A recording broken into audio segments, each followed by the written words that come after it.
সর্বশেষ যে লোকটা জান্নাতে যাবে তাকে আল্লাহ তাআলা জাহান্নামের আগুনে পোড়াতে পোড়াতে ছাই বানিয়ে ফেলবে।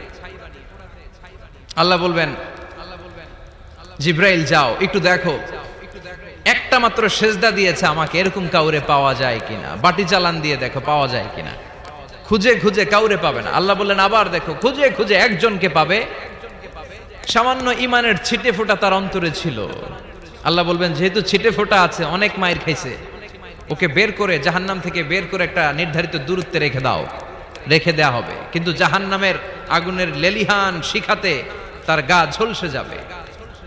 সে আল্লাহর ডেকে বলবে, মাবুদ তোমার কাছে আমি কিছু চাই না, জাহান্নাম থেকে তুমি আমাকে বের করেছো, জীবন নদীর পানি তুমি আমার গায়ের মধ্যে ঢেলে দিয়েছো, আমি আবার সজীবতা ফিরে পেয়েছি। আমি তোমার কাছে জান্নাত চাই না, শুধু নিরাপদ একটা দূরত্বে আমাকে রেখে আসো, যাতে জাহান্নামের আগুন আমারে কষ্ট দিতে না পারে। আল্লাহ আমি কিন্তু তোমার কাছে জান্নাত চাই না। কি চাই না? জান্নাত চাই না, কিন্তু জাহান্নামের আগুন আমারে কষ্ট দিচ্ছে, এতটা দূরত্বে রাখো যাতে জাহান্নামের আগুন আমার গায়ে না লাগে। আল্লাহ বললেন ওকে রাখবো, কিন্তু আমার সাথে একটা কন্ট্রাক্টে যেতে হবে, যে এটা তোমাকে দিলে তুমি আর নতুন করে কিছু চাবা না।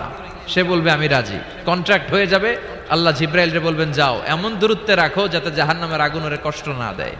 রেখে আসা হবে, অনেক দিন সে ওখানে আনন্দে থাকবে, আল্লাহ শুকরিয়া করবে। সে মনে মনে বলবে বেঁচে গিয়েছি, আমি বেঁচে গিয়েছি, জীবনে আর কিছু চাই না, জাহান্নাম থেকে আমি বেঁচে গিয়েছি। অনেকদিন থাকার পরে মনে মনে ভাববে বাইসা তো গেছি, কিন্তু নতুন করে একটু ট্রাই করে দেখি, জাহান্নামের সৌন্দর্যের দৃশ্য একটু চোখ দিয়ে অবলোকন করা যায় কিনা। সে আল্লাহরে ডেকে বলবে আল্লাহ ইনদি সুআল, আমার একটা ফরিয়াদ আছে। কি ফরিয়াদ? আল্লাহ আগেই বলে রাখি আমি কিন্তু জান্নাতে যেতে চাই না। আল্লাহ বলবেন কি চাও? সে বলবে আল্লাহ তোমার জান্নাতটা তুমি কত সুন্দর করে বানিয়েছো, আমি একটা নজর শুধু দেখতে চাই। জান্নাতের দরজার সামনে নিয়ে যদি আমারে বসিয়ে রাখো, দ্যাটস ইনাফ, আর কিছু চাই না, শুধু জান্নাতের দরজার সামনে। আল্লাহ বললেন তুই না ওয়াদা করেছিস, তুই না চুক্তি করেছিস। সে বলবে আল্লাহ আমারে হতভাগা বানাইয়া তোমার কি লাভ? সুবহানাল্লাহ পড়েন। আমারে তুমি হতভাগা বানিও না। আল্লাহ বলে ঠিক আছে, আবার সিগনেচার কর যে জান্নাতের দরজার সামনে বসিয়ে দিলে আর কিছু চাবি না। সে সিগনেচার করে বলে আমি চাবো না। আল্লাহ বললেন জিব্রাইল বেচারারে ধরে জান্নাতের গেটের সামনে বসায় দে। এবার জান্নাতের গেটের সামনে বসে বসে জান্নাতের সৌন্দর্য দেখা শুরু করবে। সুবহানাল্লাহ। এমন সৌন্দর্য যেটা চোখ দিয়ে কেউ দেখে নাই, কান দিয়ে শোনে নাই, ওই সৌন্দর্য চোখে দেখে, কান দিয়ে আওয়াজ শুনে মাগার ভোগ করতে পারে না। অন্তরে জ্বালা আছে না নাই? এয়ার কন্ডিশনের রুমে ঢুকতে না পারলেও, এয়ার কন্ডিশনের রুমের দরজার বাইরে দাঁড়ালো, এয়ার কন্ডিশনের রুমের একটা ঠান্ডা বাতাস গায়ে লাগে না? কথা বলেন তো। ও যখন জান্নাতের দরজার সামনে দাঁড়াবে, ওর গায়েও এরকম জান্নাতের ঠান্ডা বাতাসের হিমেল ছোঁয়া গাটাকে শীতল করে দিবে। ওই শীতল হয়ে যাওয়ার পরে আর তো সহ্য হবে না, আবার আল্লাহরে ডাকবে, মনে মনে ভাববে আর একটু ট্রাই করি না, দোষ কি, আস্তে আস্তে অনেক দূর তো আগাইছি। সুবহানাল্লাহ কইবেন না? এবার আল্লাহরে বলবে আল্লাহ ইনদি সুআল, আল্লাহ তুমি যদি কোনো বিষয়ে নতুন করে ডিসিশন নাও, তোমারে জিজ্ঞেস করার মতো কি কেউ আছে? আল্লাহ বলে না, আমি তো সব রাজার বড় রাজা, মহারাজা, আমার উপরে তো কারো কথা চলে না। ওই হতভাগা লোকটা বলবে আল্লাহ এত সুন্দর জান্নাত তুমি বানালা, চোখ দিয়ে সৌন্দর্য দেখি, কান দিয়ে আওয়াজগুলো শুনি, হুর আর গেলমান হেঁটে বেড়ায়, এত সুন্দর জান্নাত চোখ দিয়ে দেখি, ঢুকতে পারি না, আমারে কষ্ট দিয়ে তোমার কি লাভ? ও আল্লাহ আমারে তুমি মাফ করে দাও, জান্নাতের চিপার মধ্যে এক কর্নারে তুমি একটু আমারে জায়গা করে দাও।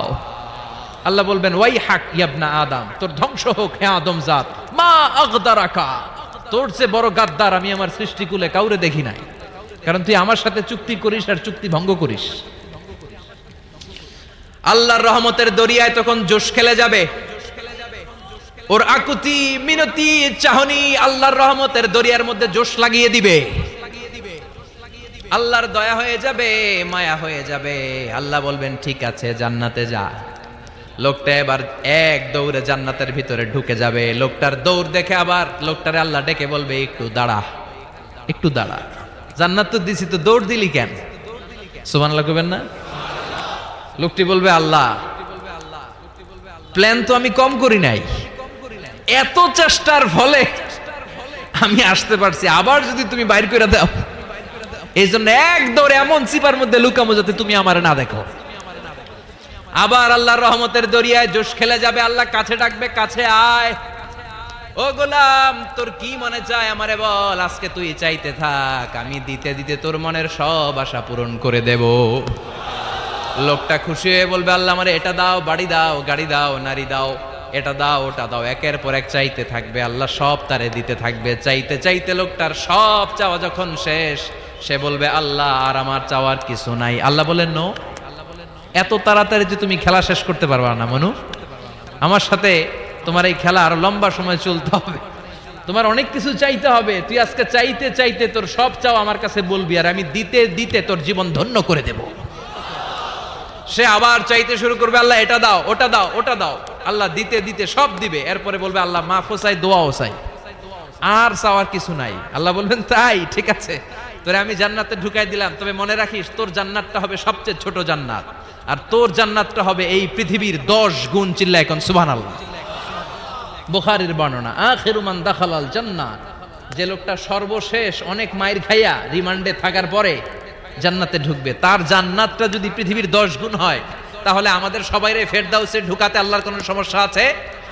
চিল্লায় বলেন, সমস্যা আছে? এজন্য আমরা আল্লাহর কাছে কোন জান্নাত চাই? কথা বলেন। রব্বুল আলামিন বলেন, ওয়াসিকাল্লাযীনা ইত্তাকাউ রাব্বাহুম ইলাল জান্নাতি যুমারা হাত্তা ইযা জাউহা ওয়া ফুতিহাত আবওয়াবুহা ওয়া ক্বালা লাহুম খাজানাতুহা সালামুন আলাইকুম তিবতুম ফাদখুলুহা খালিদিন। সুবহানাল্লাহ পড়েন। আমরা এবার জান্নাতে ঢুকবো। সব জান্নাতীদেরকে নিয়ে আল্লাহ তাআলা বলবেন, ও ফেরেশতারা, আমার জান্নাতীদেরকে তোমরা ওয়েল রিসেপশন দিয়ে, রেড কার্পেট রিসেপশন, লাল গালিচার সংবর্ধনা দিয়ে জান্নাতে নিয়ে যাও। ফেরেশতারা পেছন থেকে আল্লাহকে যারা ভয় করে জান্নাতের উপযুক্ত হয়েছে সবাইকে নিয়ে জান্নাতে ছুটবে। ওমিয়া, কোন প্রোগ্রামে যদি মন্ত্রী আসে, মেম্বার অফ দ্য পার্লামেন্ট আসে, কিংবা প্রধানমন্ত্রী আসে, ওনার শুভাগমন উপলক্ষে আমরা অনেকগুলো ওয়েলকামিং রিসেপশন গেট বানাই না? কথা বলেন। সুজানগরে বোধহয় বানায় টানায় না?